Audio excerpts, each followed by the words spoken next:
Hi guys, I'm Jadin. I go to Telluride High School.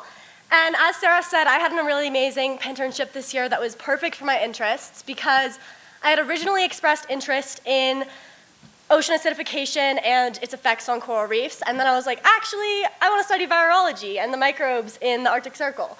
And Sarah was like, okay, you can study virology on coral reefs with Forrest Rower. So I did that at San Diego State University.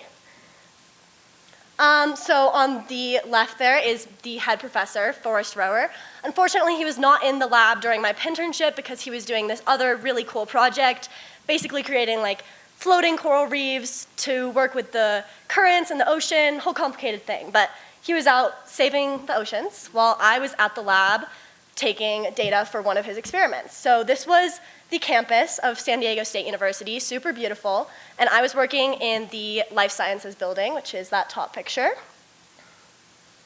So the main experiment that was going on while I was there was a really long experiment studying the interactions of viruses and microbes on their labs, light reef and dark reef. So in the 4 weeks that I was there, they were doing a dissolved organic carbon experiment. So we basically added 5 different types of sugars into these reefs and measured the water quality, different algae growth and coral growth, as well as the levels of dissolved organic carbon, which is those vials in the middle. And my main role was taking pictures of these CCA slides. So CCA is a type of algae, and it's the pink depicted on the slide, and we took these pictures of the slides each time we took samples from the reef, and then we would run them through photoanalysis to basically show us the ratio of the pink algae to the green algae. And my other role was taking protist samples and fixing them with glutaraldehyde for a coworker that was out sick for a while, and that basically just puts the sample into a freeze frame of that time. It doesn't let the cells change, so there was an accurate sample from each day.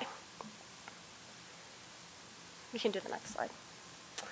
Another big part of my work in the lab was doing different DNA extractions. So as they were saying that you just get thrown into your internship, my very first day in the lab, I was working on a brand new protocol for extracting DNA.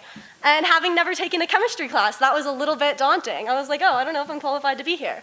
But my mentors were really great and helped me get through it. And that was super cool, because yeah, they're developing a new process for this DNA extraction. And I did a bunch of other processes for this as well. One of them was called a CTAB DNA extraction, and another time we just used a commercial kit, so I got to see all the different procedures.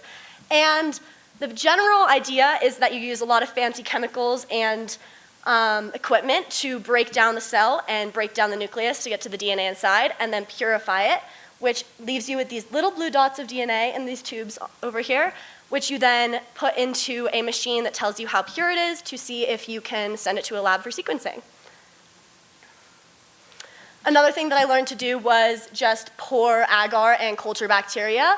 Another part of their lab was studying cystic fibrosis, so culturing bacteria was a huge part of that. You just keep culturing bacteria to get it pure and pure and pure, so you need a lot of agar discs, so that was a useful skill to have.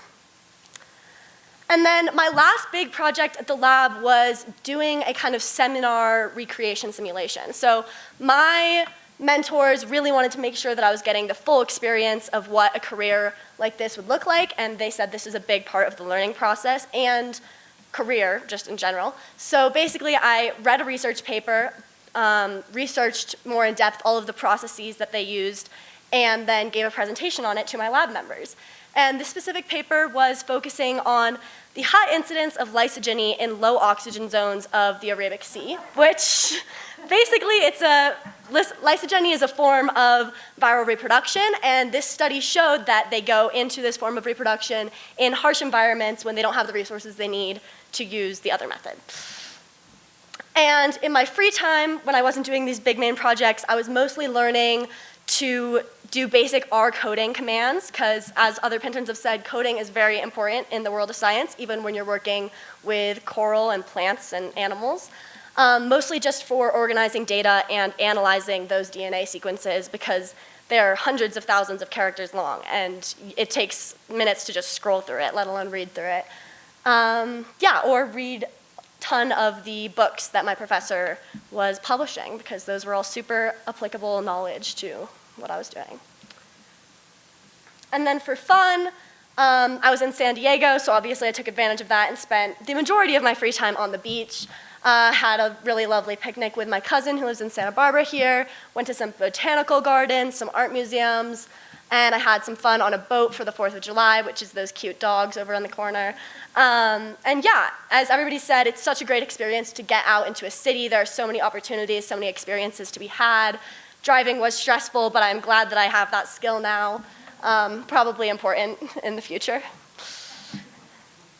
And my biggest advice to future Pinterns is pay attention and take notes. You are working in a college lab, most likely, and if they tell you something, they are going to expect you to apply it immediately.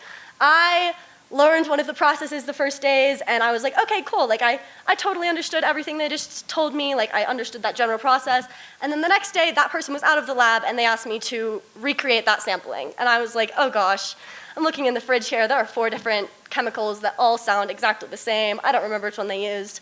Moral of the story is write everything down. Label everything, write everything down.